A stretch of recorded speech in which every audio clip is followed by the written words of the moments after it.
Hello everyone, मैं विकास Jaiswal. Welcome है आप सभी का। आज एक छोटी सी स्टोरी है कि एक नेगेटिव शब्द इंसान को कहाँ से कहाँ तक पहुँचा सकता है, यहाँ तक कि उसकी मौत भी करवा सकता है। आई होप ये स्टोरी आप लोगों को पसंद आएगी। एक राज्य में एक राजा थे, बहुत ही अच्छे राजा थे, बहुत ही सभ्य राजा थे। लोग अपनी प्रजा की, लोगों की भावनाओं को समझते थे और उनके लिए कुछ हेल्प भी किया करते थे। ऐसा नहीं कि सिर्फ अपना ही देखते थे, यानी पूरी प्रजा उनसे बहुत ही ज़्यादा खुश थी। उसी में एक उनके मंत्री थे और एक उनके पुरोहित पंडित जी थे। काफ़ी ज़्यादा बुद्धिमान थे, काफ़ी ज़्यादा अच्छे थे। तो फिर क्या हुआ कि राजा एक दिन बैठे थे अपने महल में और पुरोहित जी आए और पुरोहित जी ने बोला, राजन राजन एक बात बताऊं अगर आप गुस्सा ना हो। तो राजा ने कहा, बताइए, आप तो मेरे शुभचिंतक हैं, गलत थोड़ी बताएंगे कभी कुछ। तो फिर पुरोहित जी ने धीरे से उनको पास में बुलाकर कहा, राजा साहब, आपके कुंडली दोष में लिखा हुआ है कि 30 दिनों के अंदर आपकी मृत्यु हो जाए।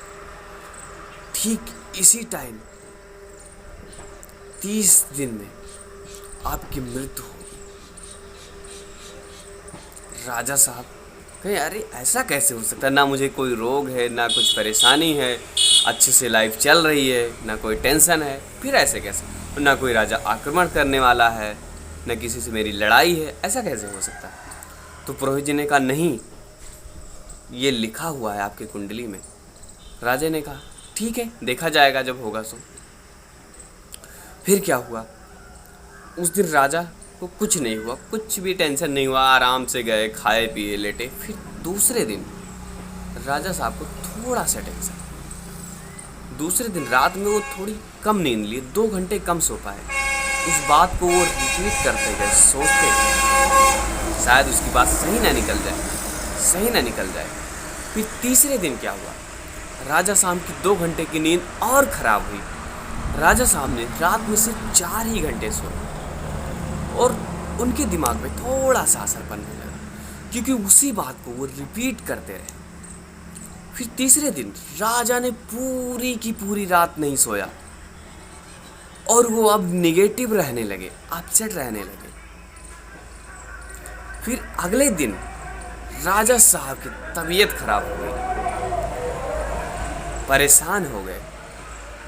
फिर परेशान होते होते, तबीयत खराब होते होते, नहीं सोते सोते, उसी बात को रिपीट करते करते, सोचते सोचते, एक दिन ऐसा आया कि राजा साहब अपने बिस्तर से उठ नहीं पा रहे थे। इतनी ज़्यादा उनकी तबीयत खराब हो गई, इतना ज़्यादा वो परेशान हो गए, फिजिकली, मेंटली, हर प्रकार से, कि अपने बिस्तर से उठना भी मुश्किल हो गया। और बात आ गई उस 30वें दिन की। राजा एकदम से कमज़ोर हो गए थे, शरीर में सिर्फ हड्डियाँ बची थी, कुछ खा पी भी नहीं पा रहे थे। एकदम से मृत्यु का समय आ गया था, आखिरी समय। टाइम वही था, दिन 30वें था। तो फिर राजा साहब ने कहा कि मैं हमेशा लोगों के लिए भलाई किया है, तो मैं जब भी मरूंगा तो अपने प्रजा के सामने मरूंगा और ये बता कर मरूंगा कि मेरे पुरोहित एक अच्छे इंसान है, भविष्यवाणी अच्छा करते हैं, उनकी बातें सच है। फिर राजा साहब किसी तरह जैसे तैसे अपने सिंहासन पर जाके बैठे, लोग उनको बिठाए और अपनी सारी प्रजा को बुलाया। सारी प्रजा आई बैठी। फिर राजा साहब लोगों से बात करने लगे कि मेरा आखिरी वक्त है, अब मैं जाने वाला हूँ, अब आप लोग ध्यान दीजिएगा। तभी उनके मंत्री जी आए और मंत्री जी ने राजा साहब से पूछा कि पुरोहित जी ने भविष्यवाणी की थी, क्या ये सच है? एक बार मैं परीक्षण कर लूं? तो राजा साहब ने कहा, रिजल्ट आपके सामने है, आप देख ही रहे हैं कि मेरी क्या हालत है, किस स्थिति में हूँ, अब और प्रूव करने की क्या ज़रूरत है। उन्होंने कहा, नहीं, एक बार कर लेते हैं। तो राजा साहब ने कहा, ठीक है, कर लीजिए। तो फिर पुरोहित जी को बुलाया, सामने बैठाया और मंत्री जी ने पुरोहित जी से पूछा कि क्या सच में राजा साहब ख़त्म हो जाएंगे? तो कहा, हाँ, बस कुछ ही मिनट बचे हैं, बस हो गया 30 दिन, देखो राजा साहब की हालत क्या है। तो फिर कहा, अच्छी ऐसी बात है। तो फिर पुरोहित जी से पूछा मंत्री जी ने कि आपकी उम्र क्या है, आप अभी कितने साल जिएंगे? तो पुरोहित जी लगभग थे 55-60 साल के, बताया उन्होंने कि अभी 25 साल में जी, जैसे ही 25 साल उन्होंने कहा जीऊंगा, तैसे ही मंत्री जी ने तलवार उठाया और उनकी गर्दन सटाक से काट दी। फिर प्रजा को, राजा साहब को बताया कि देखो इनको 25 साल जीना था लेकिन ये अभी चले गए, तो इनकी भविष्यवाणी गलत है। राजा साहब आप जी सकते हैं, आप अभी और जिएंगे।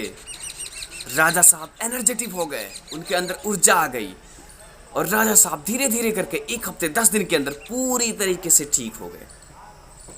तो दोस्तों, शब्दों की ये पावर होती है। एक दिन की एक निगेटिव शब्द आपको कहाँ से कहाँ तक पहुँचा सकता है।